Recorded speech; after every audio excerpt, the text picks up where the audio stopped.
Welcome to all the Jaguar enthusiasts. I want to show you an idea that a friend of mine has come up with, and it's for radiators, or well, mainly for the Series 1 E Type, because the Series 1 was the only car that didn't have a expansion tank, so that when the water's hot, it goes in to the overflow tank or the expansion tank, and then when it's cool, it siphons it back. And obviously the Series 1 doesn't have it. The Series 2 and the V12 did have it, but these cars didn't. This is the 4.2, and the earlier one, the 3.8, with the same system. So what I'm going to do is I'm going to pick up the camera, but what I'm going to do is I'm going to show you this idea, and more importantly, it's actually for Evans coolant, which is very expensive if you lose it. With glycol and water you can just top it up, and as you do anyway, and it's being changed every so often anyway, but obviously the Evans coolant's in for life and you want to keep all the fluid because it's very expensive. Very good, extremely good, but if you lose it, it's money going down the drain, literally.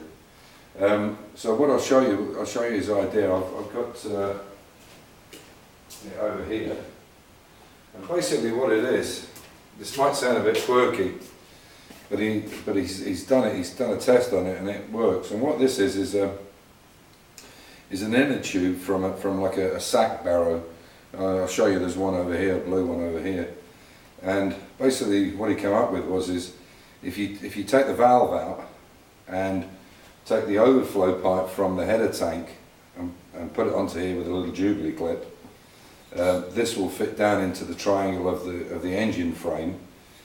Compressed obviously, so there's virtually nothing in it.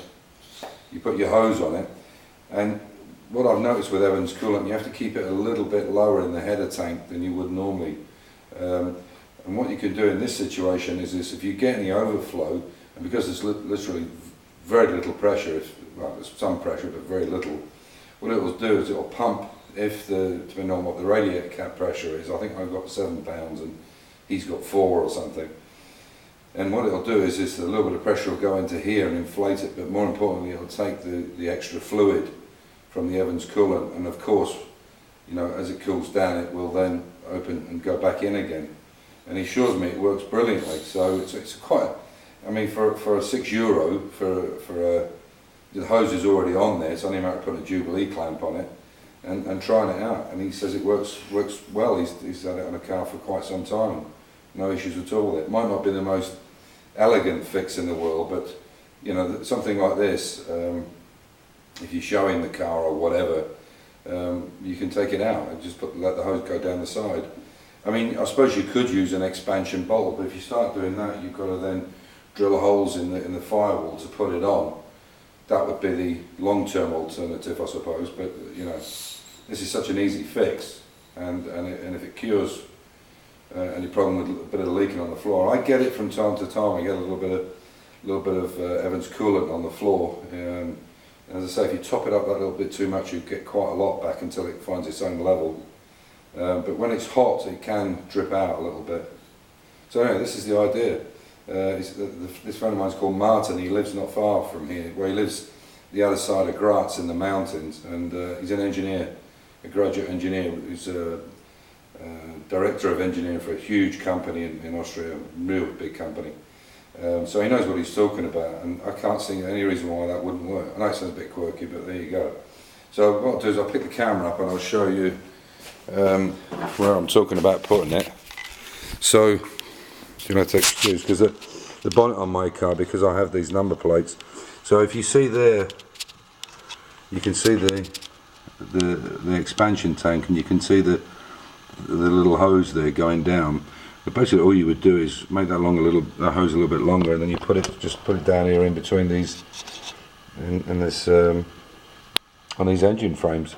I can't lift my bonnet all the way up at the moment, and I'm going to show you why. I'll just put this down because I've got this number plate system. Sorry, I put this in to just counterbalance it because I can't. I'll just show you. Hang on. Just give me a second. So you can see I've got that number plate on mine, and unfortunately for the registration and the turf I had to have it on, but it's catching on the floor. I'm maybe can adjust it a bit more, but it's not going in. It's not. It's, you know, it's supposed to tilt in. You have it like this, and then it tilts in as you lift the bonnet. But it's not tilting in enough, so I'll try and adjust it, get it as far as I can, and if not, I'm going to put it onto the hood where it would normally be, and then carry this plate around with me, and hopefully this friend of mine, Martin, he's got an E Type the same, and he does that, and he's never been stopped yet, so I think I might do that. So just a quick update on the XK. You can see we've finished all the new, you can see it there, all the new edging on that, put all the new bolt holes in it. There's some here that's a little pitted, but it's very good on the back, so I'm going to lead load that. So doing all of it, and you can see this one's getting ready to have a new edging put on there tomorrow morning. What we've also done is we've taken out these corner brackets, and basically what they are, these are the locks for the door, for the boot, and they lock on either side. So what we'll have to do now is we'll take these out so we can save these brackets, and this is the side piece which we've already got. So, and as you can see with this, we've actually fitted it up against the car today. Excuse me for all this mess that's here. You can see there, we've actually bolted it in and fitted it to the car, and it fits really nicely. So I won't do any repair here until it's all sandblasted. Once it's sandblasted, we'll take the rivets out of this and take this piece out, and then clean all this up as well. But we'll clean it up by hand. So that's where we're at. And that bit we took out today is these pieces in the corner. I'll go on this side, man, you can see it better. You can see it's quite badly rusted. So we'll get new ones of these for both sides, and this back bracket, because it's a bit bent up and it's a bit crappy there. I could repair it, but I think for what it costs, it's probably better off putting it in. So yeah, that's what we're up to. So we'll get these off tomorrow, and then repair them bottom sections as well.